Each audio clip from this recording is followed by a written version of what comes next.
I'd rather you put your name on it, but I will read tweets from all sides just because we're that kind of show, and we always have been.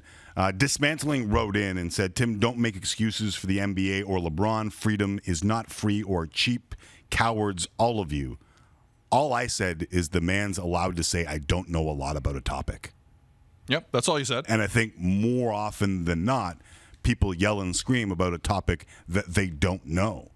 David writes in and says, it's not that complicated. You're either in favor of human rights or you're not. Either way, it's a great thing Maury brought these protests to the world stage. It can't always be about money. And finally, Count Dracula wrote in and said, weighing in on China-Hong Kong relations is a one-way trip down the CBC show, Schitt's Creek. 3-time Emmy nominated Schitt's Creek. I said it twice. I'm very uncomfortable. Me too. Dave McMenamin of ESPN, we are lucky that he is a friend of ours, and he is one of the best in the business. He was in China last week. He is back on the North American side of it. The man is on no sleep, yet still said yes to this interview. God bless you, Dave. Dave, it's great to see you. I'm sorry to start serious right off, but I got to. The firestorm with LeBron and what he said in your presence and others last night. We have LeBron jerseys being burned today in Hong Kong. Are you surprised that this story is still burning this white hot? No, I'm not. I am surprised that LeBron came out and spoke again to the media today.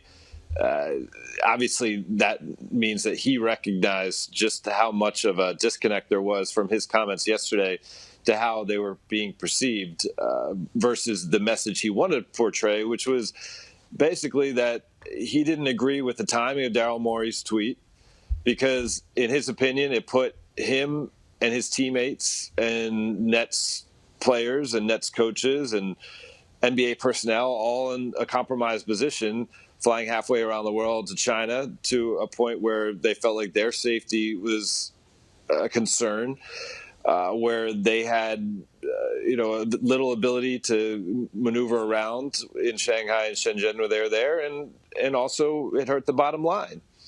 And, I think it's trying to thread the needle a little bit here for him to say that, while I'm not saying I don't support your sentiment, I have a problem with when you expressed your sentiment.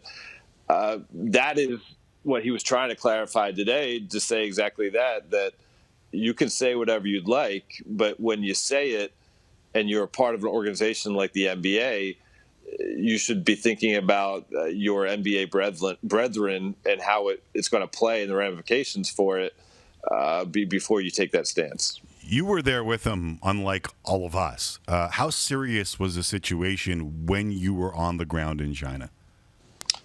I mean, I've never been to China before. I can tell you that I was on a street corner in Shanghai and counted 17 cameras on one street corner.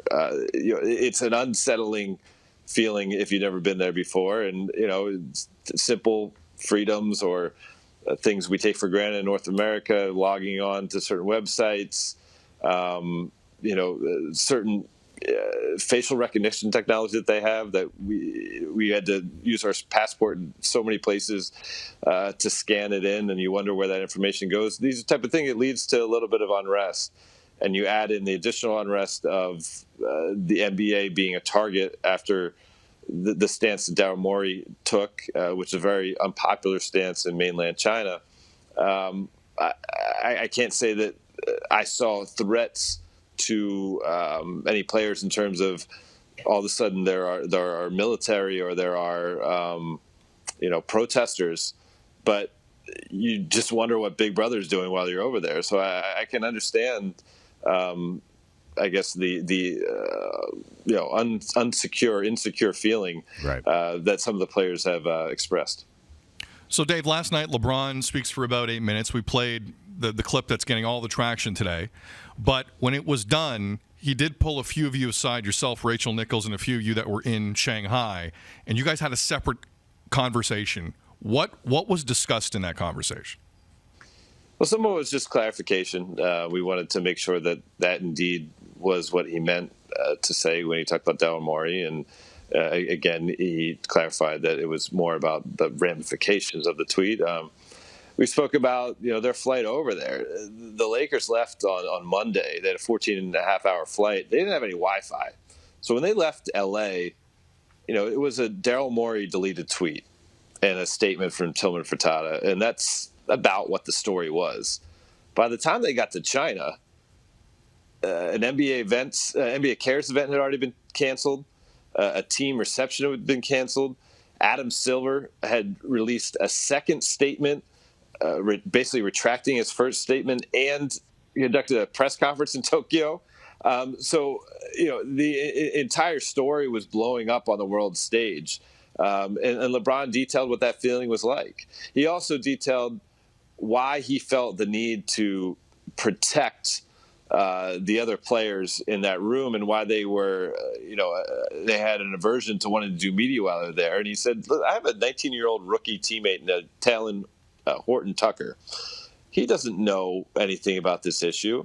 If we were allowed to have him do 200 interviews with all the media that was there, who's to say he says the right thing every time? And what if one time he slips up and says something that's misinterpreted, or he just says something that that was not well received? It's putting him in a bad position. He's putting all of us in a bad position, and it's putting the league in a bad position." And he wanted to just kind of let us kind of on the inside, because we were there for a week. Me, myself, Rachel Nichols, Bill Oram, and Tanya Ganguli of the LA Times. We were the American journalists on the ground with the Lakers, and we weren't allowed to talk to those guys.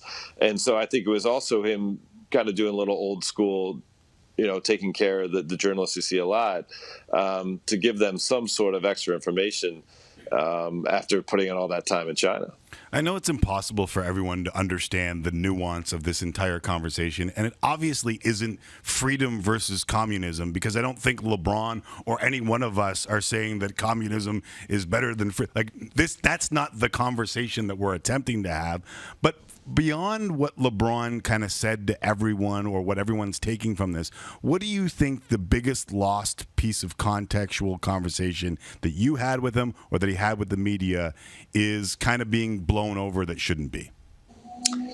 Well, that certainly, when he said that Daryl Morey was uneducated and misinformed, he has since several times tried to explain that was not what he intended to say. When people heard that, they thought it was either LeBron attacking Morey's intelligence, or LeBron suggesting that Daryl Morey didn't actually understand what was going on between the dynamic in Hong Kong and mainland China.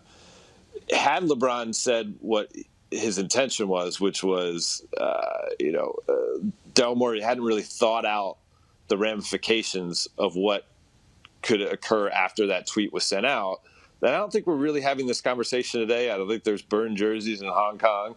I don't think LeBron's issuing tweets of, clarification and doing additional press conference today. But that's the stage he's on.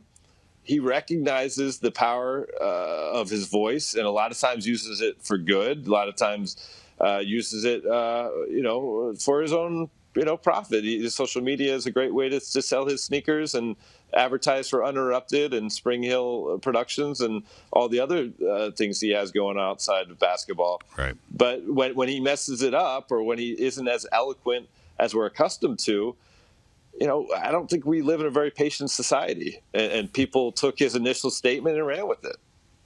That is the slogan for today. Yes. We don't live in a very patient society. Yes. A sleep-deprived Dave McMenamin of ESPN. Yeah. Dave, I swear, next time you're on, we'll talk like the season that's coming up. Like we'll move on. We'll move on. Let's do it.